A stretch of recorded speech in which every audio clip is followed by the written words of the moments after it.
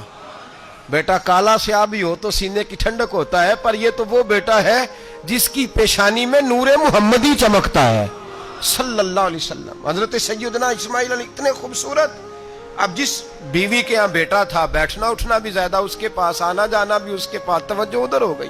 جناب سارا رشک کرنے لگی، ایک دن کہنے لگی اسے چھوڑ آ جنگل میں، وادی غیر ذی زرع، مکے کے پاس۔ بھائی ایک بیٹا عالم دین بنا لو، کہنے لگا روٹی کہاں سے کھائے گا؟ تیرے 5 بیٹے ہیں، کو حافظ قرآن بنا، کہتے روٹی کہاں سے کھائے گا؟ وہ بچہ بھی کہتا ہے میں کہاں سے کھاؤں گا؟ حضرت ابراہیم علیہ السلام تو چند مہینے کا بچہ چھوڑ آئے، تو کہاں سے روٹی کھائی حضرت اسماعیل نے؟ کہاں سے کھائی ان کی اماں نے روٹی؟ بھوکے مر جاتے ہیں یہ سارے۔ میں بڑی ذمہ داری سے کہا کرتا ہوں کہ جتنی خوبصورت روٹی اللہ کریم دین کے خادموں کو عطا کرتا ہے شاید کسی اور کے نصیب ہوتی ہو، لیکن ہم لوگ توجہ ہی نہیں کر رہے، ہمارا ذوق ہی نہیں بن رہا، ہم یہ محنت ہی نہیں کر رہے کہ قوم کو مستند علماء کی ضرورت ہے، علاقوں کے علاقے خالی ہیں، ادھر ہمارا مزاج ہی نہیں بن رہا، توجہ ہی نہیں دین کی خاطر۔ اور پھر چلے بچے تو بعد کی بات ہے نا، جو ابھی خود جوان ہے وہ بھی یہ دعا، ایک صاحب مجھے کہنے لگے میں دعا مانگ رہا ہوں اللہ مجھے بیٹا دے تو میں اسے دین پہ لگاؤں گا، تو میں نے کہا آپ بھی بوڑھے نہیں ہوئے، آپ خود ہی لگ جائیں، بیٹا تو ابھی آئے گا تو لگے گا نا، تو آپ تو اس وقت ہے تو آپ تو پہلے لگے نا صاحب، 2 گھنٹے تو نکال کے آئے، دین سیکھنے کو کافی ہے۔ آپ اتنی لمبی سوچ رہے ہیں کہ بچہ آئے گا تو بڑا ہوگا تو وہ جائے گا تو دیکھی جائے گی، ابھی تو آپ ہیں تو آپ تو آؤ۔ حضرت ابراہیم نے بچہ وہاں چھوڑا۔ یہاں سے جو عمرہ کرنے لوگ جاتے ہیں نا، جو حج کرنے جاتے ہیں، ان کو پتا ہے کہ وہاں دنیا کی ہر نعمت ملتی ہے، پھر بھی ڈبل ٹرپل پیسے لوگ جیبوں میں ڈال کے جاتے ہیں۔ حضرت ابراہیم جب وہاں لے کے گئے تو کوئی انسان نہیں تھا، پانی کا قطرہ نہیں تھا، 2 کلو کھجوریں، ایک مشکیزہ، بیوی کو تھمایا۔ ہمارے گھر میں ہزاروں چیزیں پڑی ہیں، لیکن وہ جو توکل ہے نا وہ ختم ہو گیا ہے۔ اللہ دے گا، حلال حلال پہ قناعت کرے، جائز جائز پہ بھروسہ کرے، رب کریم عطا کرنے والا ہے، وہ مزاج ختم ہو گیا۔ حضرت سیدنا ابراہیم علیہ السلام 2 کلو کھجوریں، ایک مشکیزہ پانی کا دے کر کے، اور وہاں بٹھایا آپ نے اپنے بچے کو اور اپنی زوجہ جناب ہاجرہ کو، اور بٹھا کر کے یہ واپس پلٹنے لگے تو حضرت ہاجرہ سلام اللہ علیہ نے آواز دی، کہا ابراہیم کس کے سہارے پہ چھوڑ کے جا رہے ہو؟ جہاں آب زمزم کا کنواں ہے نا، جو لوگ گئے ہیں جنہوں نے صفا مروہ کی صحیح کی ہے، صفا مروہ سے باہر نکلے نا، سرکار کی ولادت کا مقام ہے، اس جگہ پہ آب زمزم کا کنواں تھا، وہاں حضرت سیدنا ہاجرہ کو بٹھایا، کوئی چیز نہیں، کوئی درخت نہیں، کوئی کھیت نہیں، کوئی پانی نہیں، کوئی کنواں نہیں، وہاں بٹھایا اور بٹھا کر کے نکلنے لگے تو جناب ہاجرہ فرمانے لگی ابراہیم کس کے سہارے پہ چھوڑ کے جا رہے ہو؟ کہنے لگی اللہ کے سہارے پہ۔ تو پاک باز بی بی نے ایک لفظ پوچھا، کہا ابراہیم یہ میرے رب کا حکم ہے، یہ میرے، بس جن کا عقیدہ توحید مضبوط ہو ان کے لیے ایک جملہ کافی ہوتا ہے، یہ میرے اللہ کا حکم ہے۔ تو جناب ابراہیم علیہ السلام فرمانے لگے ہاجرہ ہاں رب کا حکم ہے۔ جب یہ لفظ کہے تو چاہیے تھا نا حضرت ابراہیم تسلی دیتے، تو بی بی صاحبہ تسلی دینے لگی، عرض کرنے لگی ابراہیم اگر اللہ کا حکم ہے تو پھر آپ ہماری فکر نہ کرنا، اگر یہ رب کا حکم ہے تو پھر ہماری فکر نہ کرنا، جس رب نے ہمیں یہاں تک پہنچایا ہے وہ ہمیں کبھی بھی ضائع نہیں فرمائے گا، پھر فکر نہ کرنا۔ حضرت ابراہیم آ گئے، بات آپ نے سنی ہوئی ہے، اشارہ کرنا مقصود ہے۔ 13 سال میں چلے مان بھی لیا جائے بعض روایات کی روشنی میں کہ آتے جاتے بھی رہے، لیکن مکمل دیکھ بھال اپنے بچے کی پرورش میں پورا حضرت ابراہیم علیہ السلام کا کردار، سارا کردار ماں کا تھا۔ میں جب خواتین کے بارے میں کوئی بات کرتا ہوں تو میں آپ کو اکثر کہتا ہوں کہ یہ صرف بیوی کے لیے حکم نہیں ہوتا، یہ ٹریننگ بیٹی کو دینی ہے اور بہن کو دینی ہے، یہ تربیت کریں اپنے گھر میں۔ میں تجربے کی روشنی میں یہ بات عرض کیا کرتا ہوں کہ بھائی بچے باپ کے فرما بردار اس وقت ہوتے ہیں جب اماں انہیں باپ کا فرما بردار کرتی ہے، اور بچے باپ کے نافرمان بھی تب ہوتے ہیں جب اماں انہیں باپ کا، میں نے اپنے کانوں سے سنا ایک دفعہ ایک بچہ اپنے باپ سے کہہ رہا ہے آپ نے تو ساری زندگی باہر گزار دی، پیسے کمانا کون سا مشکل کام ہے، دکھ سکھ تو سارے اماں نے برداشت کیے، سکولوں میں وہ جاتی تھی، فلانا کام وہ کرتی تھی، فلانا کام. اب یہ سوچ اس کی ذاتی تو نہیں، یہ اس کو دی گئی ہے. اور اگر اس کو یہ سوچ دے دی جائے کہ اماں کہے کہ میں تو اپنوں میں رہی ساری زندگی، میں نے تو اپنوں میں وقت گزارا، اور تیرا باپ تو کئی دفعہ جنازے بھی نہیں پڑھ سکا، اس نے تو ماں باپ ایسے دفن کر دیے، وہ اگر یہ سوچ فراہم کرے تو پھر بچہ باپ کا فرما بردار ہوتا ہے. اور یہ والی روایتیں ہم بیوی کو سناتے ہیں، حالانکہ کس کو سنانی چاہیے؟ بولیے. بہن اور بیٹی کو، بہن اور بیٹی کو سنائیں یہ باتیں، ان کو سمجھائیں، تاکہ آگے جا کے وہ جو گھر ترتیب دیں وہ گھر بڑا عمدہ اور نکھرا ہوا ہو. حضرت سیدنا ابراہیم 13 سال کے بعد آئے، چونکہ گھر میں اللہ تبارک و تعالیٰ کی دوستی کا چرچا تھا، اللہ تبارک و تعالیٰ کی محبوبیت کا غلبہ تھا. 13 سال کے بعد فلما بالغ معہ سعیا، بیٹا جب اتنا بڑا ہوا کہ سال چلنے لگا، تو حضرت ابراہیم نے اپنے بیٹے کو بلا کے کہا بیٹا مجھے خواب آئی ہے، میں تجھے ذبح کر رہا ہوں، تیری کیا رضا ہے؟ تو حضرت اسماعیل کہنے لگے یا ابت افعل ما تؤمر، ابا جی اللہ جیسے حکم دیتا ہے میرے ساتھ ویسے ہی کریں، جیسے اللہ حکم دیتا ہے ویسے ہی، بولیے، ویسے ہی کریں. حضرت حاجرہ کو کہا کہ ایک دوست نے دعوت کی ہے تو وہاں جا رہے ہیں. بی بی مطمئن ہے، تفصیلات کی ضرورت نہیں، ختم بات، اعتبار ہے، مطمئن ہو گئی. شیطان پیچھے سے آیا اماں کے پاس. ذرا تھوڑی دیر کے لیے تصور جمائیے، یہاں تو پڑوسن آ کے کوئی بات بتا دیتی ہے خاوند کے بارے میں تو کئی مہینے جھگڑا جاری رہتا ہے، پڑوسن محلے دار. شیطان نے آ کے بتایا لفظ کیا ہے؟ کہا حاجرہ تمہیں پتا ہے کہاں جا رہے ہیں؟ کہا دوست کی دعوت میں. تو کہنے لگے دوست کون ہے؟ رب کریم. اور ابراہیم کا خیال ہے کہ اس رب نے مجھے حکم دیا ہے کہ میں ذبح کروں.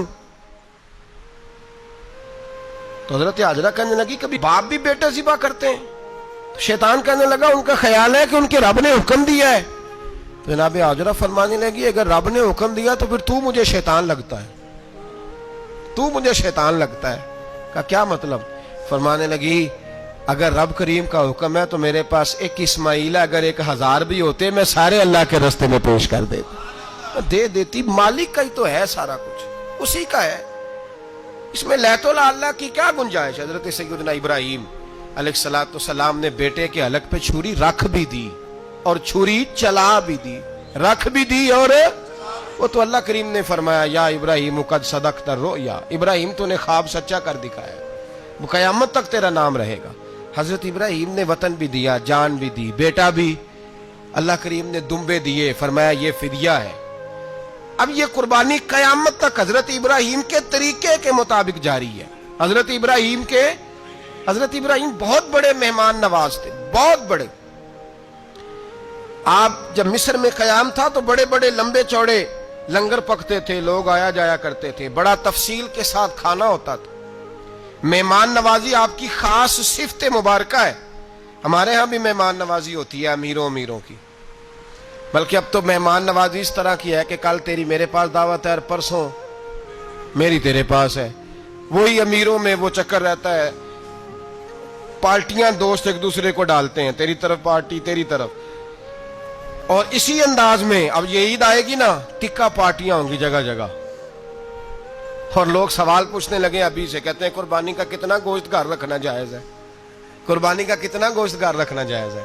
سارا ہی جی. اس لیے فریزر لے لے، فریج سے نہیں کام چلے گا. سارا ہی جائز گھر رکھنا، سارا ہی جائز ہے، رکھ لیں. او خدا کے بندے، قربانی وہ بندہ دیتا ہے جو سارا سال ہی گوشت کھاتا ہے. صحیح کہہ رہا ہوں؟ قربانی صاحب نصاب، صاحب استطاعت بندہ دیتا ہے نا، تو وہ سارا سال ہی گوشت، تو سارا گھر میں رکھنا بھی جائز ہے، لیکن سارا دے دینا بھی. تو جو آ رہی ہے اس پہ کیوں توجہ کرتے ہو؟ جو دوسرا جائز ہے اس پہ کیوں نہیں عمل کرتے؟ سارا تقسیم کر دیں، بات ختم ہوئی. یقین کریں محرم میں جا کے دوست ٹیلی فون کر کے سوال پوچھتے ہیں، کہتے ہیں صاحب سنا ہے قربانی کا گوشت محرم میں کھانا جائز نہیں. میں کہ نہیں، ربیع الاول چ بھی جائز جے، رجب رمضان تک کھاؤ، کوئی بندہ نہیں منع کرتا. اس لیے کہ کسی کو دینا تو پسند ہی نہیں. یا پھر اس میں سے جو خاص چیزیں ہیں وہ اپنی فریج میں، اور باقی جو ہے وہ دوسروں کے لیے. یہ کیا طریقہ ہے ہمارا؟ اور اسی پہ عمل ہے. اللہ تبارک و تعالی ہمیں سمجھنے کی توفیق عطا فرمائے. حضرت ابراہیم بہت بڑے مہمان نواز تھے.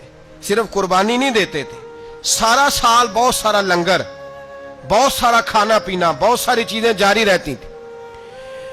اور جتنے غریب لوگ تھے فلسطین کے, ان کو پتا تھا کہ حضرت ابراہیم علیہ السلام کا لنگر جاری ہے. فلسطین میں جب آپ کا قیام تھا, ایک دفعہ ڈھیروں مہمان آ گئے اور کھانے کو کوئی چیز نہیں. حضرت سارہ اور جناب ہاجرہ دونوں اس وقت موجود تھیں. وہ کہنے لگی ابراہیم بہت سارے مہمان آ گئے تو کیا کریں. جناب سارہ کہنے لگی کس طرح کر کے ان کی مہمان نوازی کرنی. اور حالات یہ ہیں کہ قحط پڑا ہوا ہے فلسطین میں, مصر میں, دور دراز علاقوں میں. تو حضرت ابراہیم کہنے لگے یہ اللہ کے مہمان ہیں اور ہمیں رب کریم کا بندہ سمجھ کے آ گئے, اللہ ہی بندوبست کرے گا. فرمانے لگے میرا مصر میں ایک دوست ہے, وہ قحط کے دنوں میں غلہ جمع کر لیتا ہے, میں اس کی طرف پیغام بھیجتا ہوں, مجھے امید ہے وہاں سے غلہ ملے گا. 2-3-5 اونٹ والے غلام بلائے اور ان کو کہا کہ جاؤ غلہ لے آؤ مصر کے دوست سے. وہ لوگ کہتے ہیں ہم غلہ لینے گئے, وہاں جب پہنچے تو حضرت ابراہیم خلیل اللہ علیہ السلام کا پیغام دیا تو آپ کا وہ دوست کہنے لگا غلہ تو بے شمار تھا, مجھے خبر نہیں تھی کہ حضرت ابراہیم کا پیغام آئے گا, تو میں تو سارا تقسیم کر چکا ہوں, لوگ لے گئے, اب تو کوئی شے نہیں. اب وہ خالی آ گئے 5 کے 5 اونٹ. جب خالی آئے تو حضرت ابراہیم کی حویلی کی دیواریں چھوٹی چھوٹی تھیں. ان غلاموں میں سے, خادموں میں سے, آپ کے ان چاہنے والوں میں سے ایک کہنے لگا یار وہ غریب تو انتظار کر رہے ہوں گے کہ غلہ لینے گئے ہیں, ہمیں روٹی ملے گی.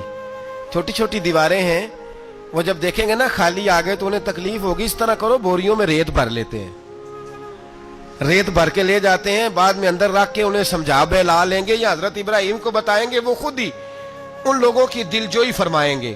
اب غلہ کی جگہ ریت بھر کے اونٹوں پہ رکھ کے لائی گئی. لا کے بوریاں جب رکھ دی گئیں, حضرت ابراہیم علیہ السلام دوپہر کے وقت آرام فرما رہے تھے.